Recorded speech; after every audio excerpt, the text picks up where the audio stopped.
Okay, hello class. So today I'm going to be interviewing my grandmother, Miss Deborah Butler. First and foremost, thank you so much for agreeing to do this interview with me. And my name is Kirsten You're so Connor. welcome, Katie. Thank you. All right. So my name is Kirsten Connor, but my family refers to me as Katie. So just know she's still talking about me. All right. Could you state your full name and any other names you go by?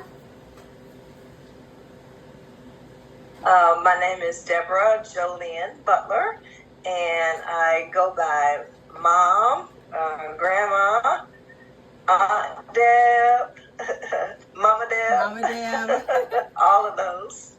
Okay. And when were you born? Your birth year and the generation you were born in.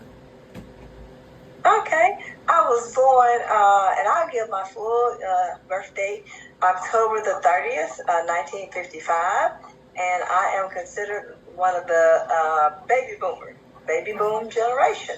Okay. All right. So where were you born? Were you born in a hospital, in a house? Like where? I was fortunate enough to be born at a doctor's office. You know, it wasn't a hospital back then. And as a matter of fact, for the most part, most people during my time were actually born at home. But I was actually born in a hospital, not a hospital, but a doctor's office, kind of like a clinic in Marks, Mississippi.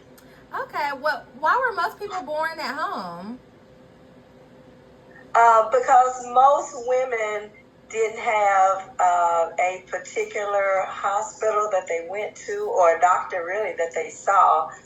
Most women back then were being tended to by what they call midwives. I think that they may call them doulas now, but they were called midwives back then, where you had people that in the community that were known for having experience,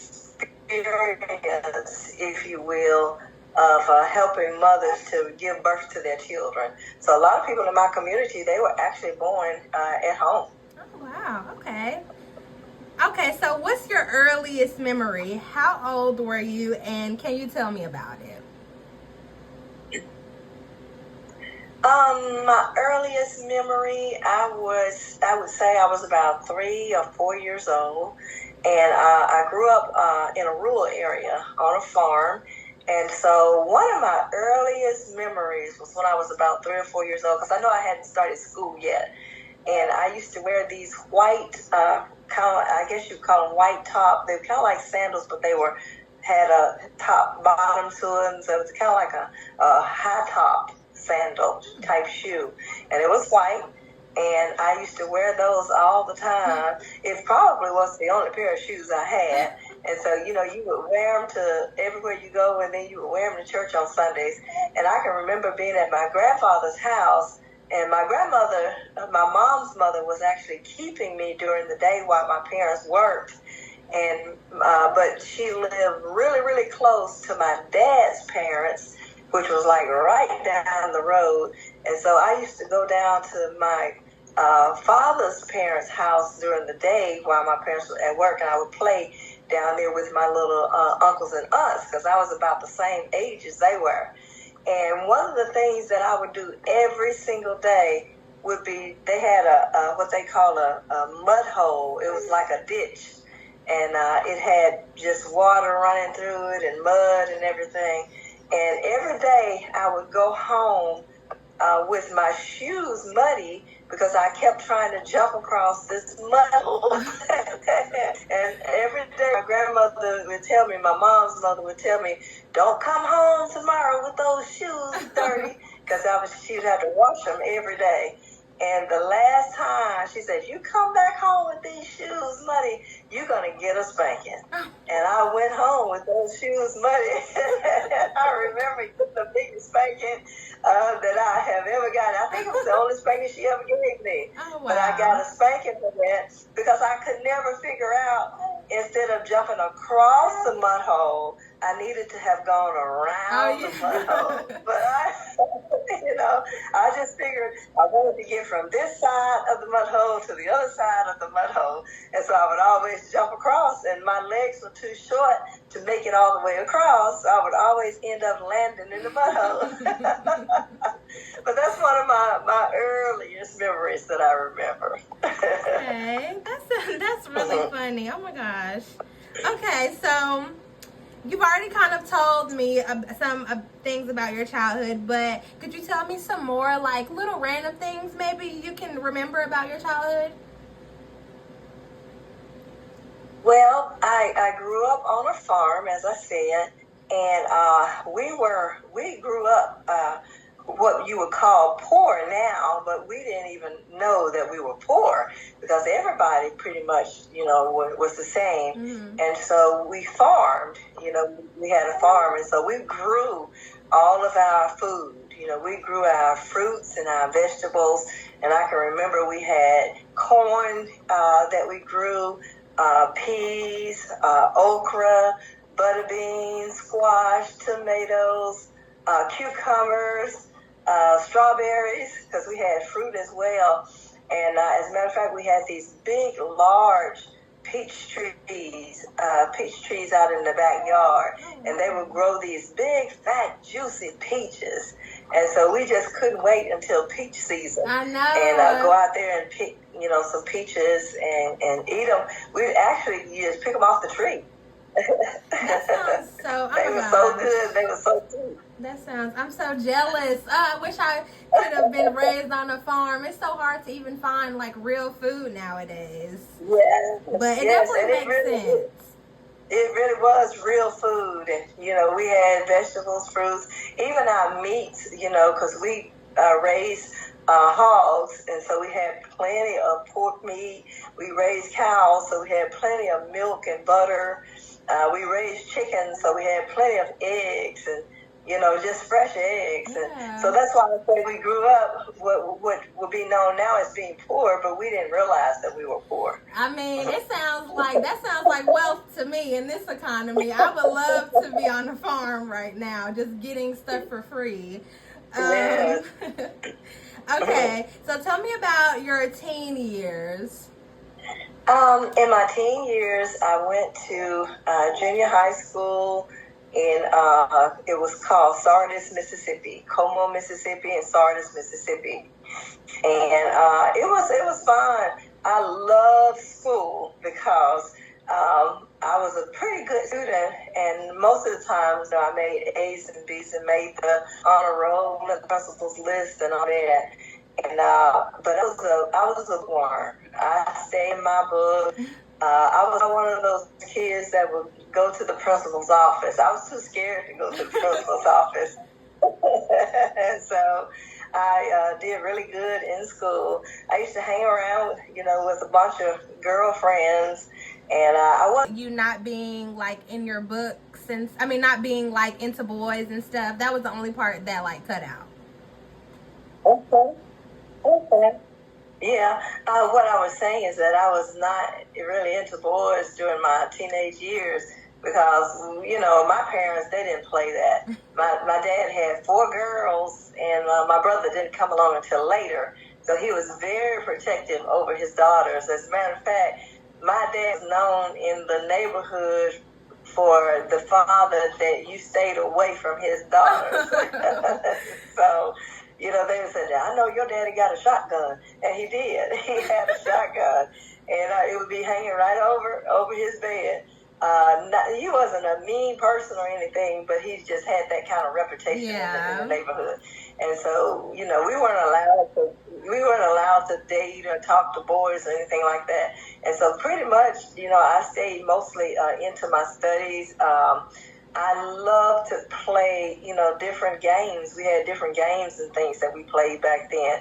I don't know, kids didn't play. We played what they call it, jacks, ball and jacks. I've never heard of that. We played jacks, and we played marbles and jump rope and all those circle games, that you don't even hear about today. Yeah. And one of my favorite games that I used to love to play was dodgeball.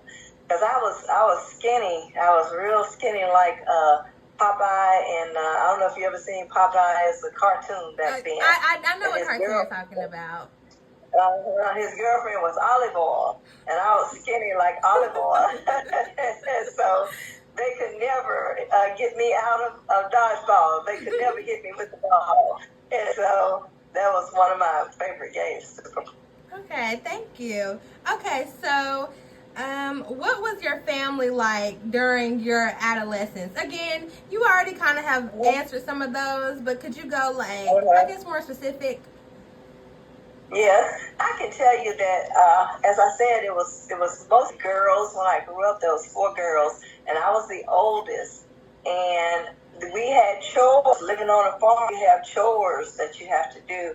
So we had to get up at 5 o'clock in the morning because my chore was milking the cow. And so I would take cow out in the pasture in the mornings, the cow first, and then take the cow out. And my sisters, they would have to feed the pigs and the horses, because we had horses too.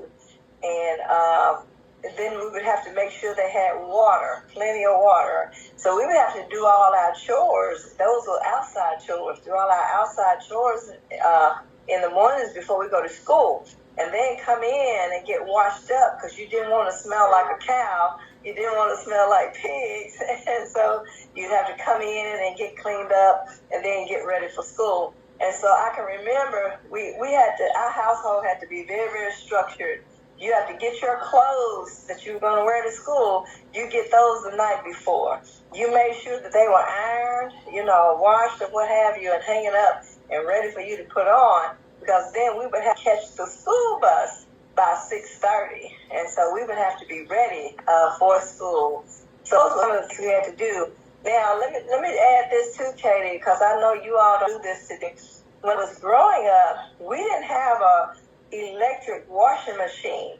We actually had to wash clothes on what they call a tub and a rub board. Oh my gosh! So we would wash the clothes. We would wash the clothes, and then we would hang them out on the clothesline that's hanging them outside, and they would dry, air dry.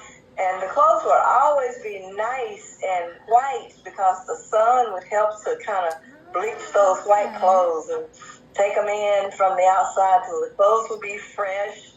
And but those were some of the chores that we had to do.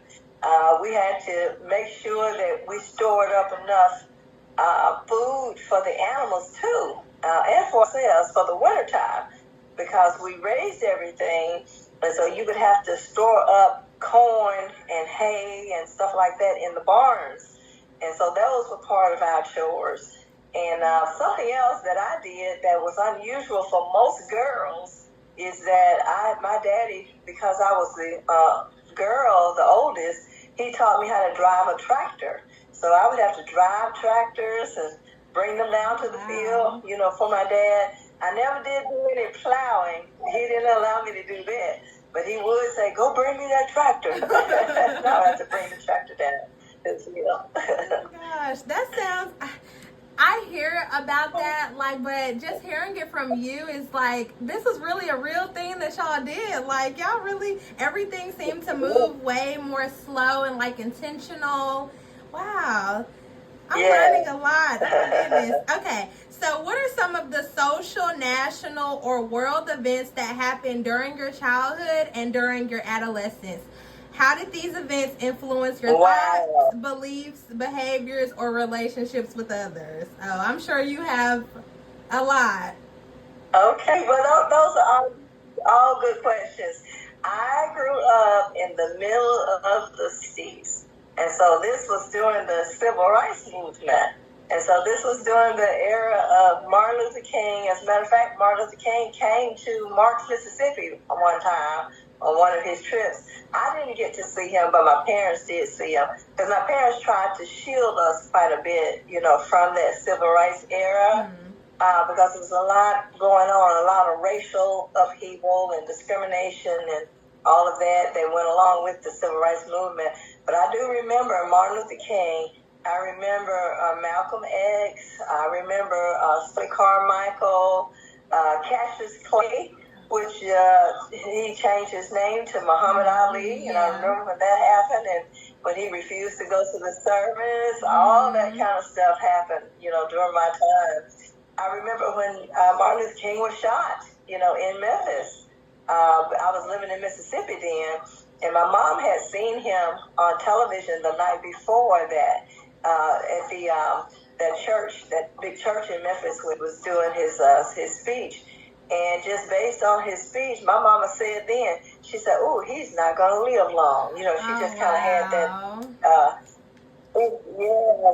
She just felt that, in her spirit. And sure enough, the next day, we woke up and found out that Martin Luther King, we were at school and found out that Martin Luther King had been shot. So I remember that. I remember how sad it was for everybody. I mean, we all were crying, just like that was one of our family members, because everybody thought well of Martin Luther King. And the same thing about the John F. Kennedy and his brother, Robert Kennedy, when they got shot. Because everybody felt like that John F. Kennedy was the president for all of the people. Mm-hmm. And so black people were sad as well as, white people were sad about that, what happened to them. And that was a sad situation. Malcolm X the same way, so I remember those times. And what those times did for us, Katie, our parents, they tried to make sure that we grew up understanding right from wrong, because they knew that if we got in trouble, with the law, that it could be serious for us, that we might end up in jail and we might not ever come home, right. Or we might get stopped, by a racist. Okay, guys, so unfortunately we experienced a little bit of technical difficulties, but it is okay. We're back, and now I'm ready to ask my 10th question, which is, tell me about your life between the ages of 18 and 25. These years are now referred to as emerging adulthood. What choices did you have in regards to college, work, or family? If you could go back and live those years again, would you have made the same choice? Explain. Okay, all right. Well, I consider those to be mostly fun years because between 18 and 25, I was just graduating high school. I graduated high school at age 17. And so I had already decided when I graduated high school that I was going to go to college. And so that's what I did. I didn't want to go to a big, large college. And so I went to Northwest Community College, which is what we will call our junior colleges. And so I started out there in a 2-year program. And I hadn't really decided exactly what my major was going to be quite yet, but I did decide before I left community college that it was going to be social work, because I always knew I wanted to be in that helping profession, helping people. I thought about nursing very seriously, but then social work just kind of appealed to me because it was one of those fields where you could almost work with any population and do anything you wanted to do. So before I left Northwest, I'd already decided I was going to go into social work. And so once I graduated Northwest, which is 2 years, I went on into a 4-year college, and I went to the University of Mississippi, which is known as Ole Miss. And that was a wonderful experience. At Northwest, I actually did not stay on campus. We actually could ride the bus. They had a bus that picked us up. And so I rode the bus. But when I went to Ole Miss, I lived in the dorm. And so that was my real first time kind of being away from home, away from my parents and living in the dorm. And I had a wonderful roommate. It was a very good experience because we had actually met at Northwest, became good friends. And so we were roommates at Ole Miss. And that was just, wonderful, wonderful years, wonderful teachers, good experience. Okay. All right. So when did you know that you were an adult? And explain, please. I think I felt like I was really an adult when I actually graduated college and got married. I got married about a year after I had graduated college, and that was the first time that I had actually been what I considered away from home, out from under my parents, and in my own home, with a husband and all that, and working. I became employed, got a job fairly quickly after graduation. And so I think it was when I got married that I felt like I was grown. Okay. So how old were you when you graduated? When I graduated college, I was 21. Okay. So my age. Yes, about your age. And I got married when I was 22. Oh no, I don't see that in my near future. But it's so funny because Mama also was pregnant with me at 22, and I'm just like, oh no, at 21 I am not nowhere near any of that. But okay. Yes, I didn't really have my children until later. I was probably, I want to say 26, 27 when I had my children. But yeah, I got married at 22. All right. So, well, you've already answered this, but number 12 was early adulthood is described as a time of establishing a career, finding a mate, starting a family, and establishing one's independence. But you've already answered this question, so I'm not going to make you answer again. Okay. So, so in my opinion, middle adulthood, ages 35 to 65, can be described as a time of, I said this could be described as a time of like finally getting to know like stability, kind of getting your footing in the adult world. So do you agree, as somebody who's actually been through that? I haven't gotten there yet. So what do you think? I think that's pretty accurate. I was going to use that same word, stability or getting yourself established. And so I think that middle adulthood years was about that time, because I had gotten established in my career. I had basically gotten established, with my family, because by that time I had children, 3 boys, and motherhood, and all of that went with it. And so I would agree that was a time of just getting of stability, getting your feet underneath you. Okay. Yeah. All right. So, in my opinion, later adulthood, the stage of life that you are now in, can be described as a time of, I would say this is a time of just really enjoying the fruits of your labor, maybe going into, being a grandmother, being a matriarch, so, which you definitely are. So, okay, but how would you describe the stage of your life that you're in right now? Well, the state is being settled, and now, having 8 grandchildren at this point, and so it was good to kind of grow into that.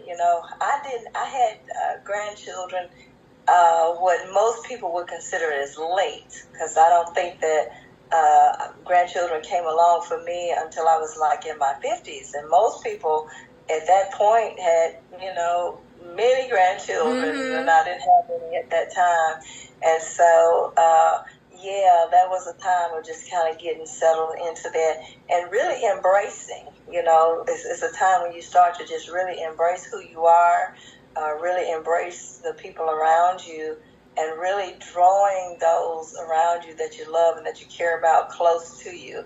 Wanting to be involved in their lives, because I'm one of those hands-on mothers and grandmothers. Yes, you definitely are. You're literally at our house right now. It's like you are always around. You are definitely a very present mother and grandmother, I can say. Yes, and we thank you for it. Yeah, absolutely. And I enjoy, being around my grandchildren, because grandchildren, they grow up so fast. And, most people, you've heard it said that that's kind of like your second chance, at parenting. And not that I am their parent, but I mean in terms of just pouring into their lives and watching them grow and trying to raise them up the right way and show them that, you really, I think during that time, one of your major goals is trying to pour into their lives and hope that they can avoid some of the mistakes that you made. Okay. That's a really good answer. Okay, so what are you most proud of having done or being a part of during your lifetime? I am most proud, of my family. I've got 3 sons, and they're all grown up, and they're all healthy, and they're all pretty much, for the most part, established, in their own families. And I'm very, very proud of that, to see them grow up and to see them continue to grow. And I think I'm proud of my career choice, because I've been in social work forever, since my 20s.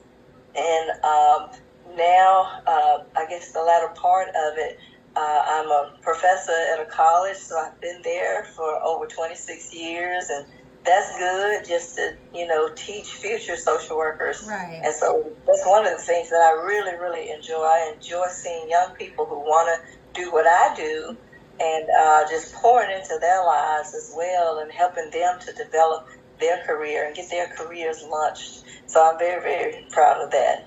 Okay. All right. So, how do you want to be remembered, or what do you want to be remembered for? What legacy would you like to leave for future generations? Well, if I want to be remembered for anything, I want to be remembered as a person who tried to give encouragement, because I really like to encourage people, especially when I see them, maybe down or feeling like they have a challenge that they don't feel like they can overcome. I'm one of those people. I've always been an optimist, and so I believe that, hey, you can get through anything. I don't think there's anything that's too hard for God. Right. So most people around me know that I love the Lord, and God has always been a part of my life, a stable part of my life, and I have seen Him work miracle after miracle in my own life. And I think that's one of the gifts that I have, is the gift of encouragement. I know that I've come through some rough patches, and God brought me through. And so I truly believe in my heart that the Lord can just bring you through anything.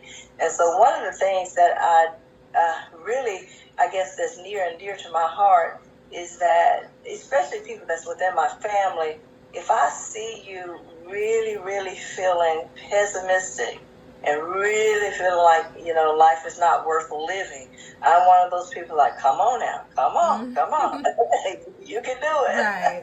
I know you can do it, because I've come through some tough times, times that I thought I wasn't going to make it, but God has always brought me through, and so that's what gives me the faith. My faith is very, very strong, and so that gives me the faith that God can do anything but fail.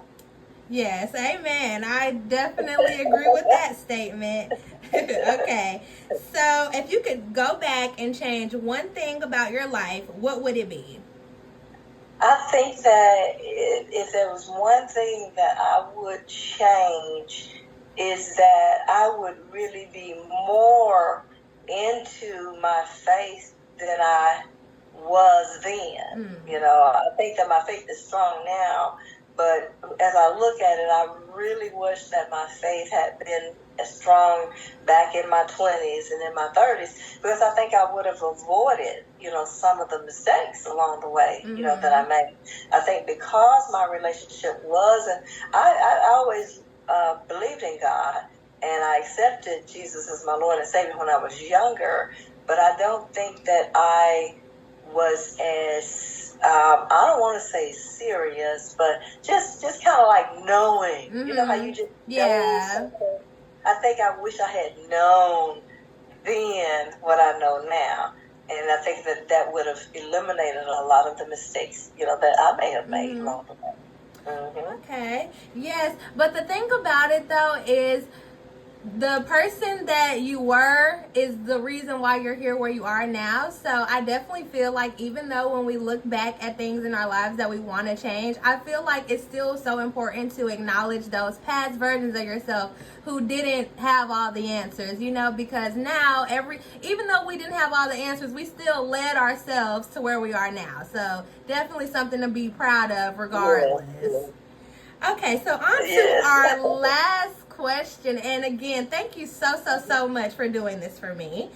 But my last question is, what advice do you have for me and others my age who are in the stage of emerging adulthood?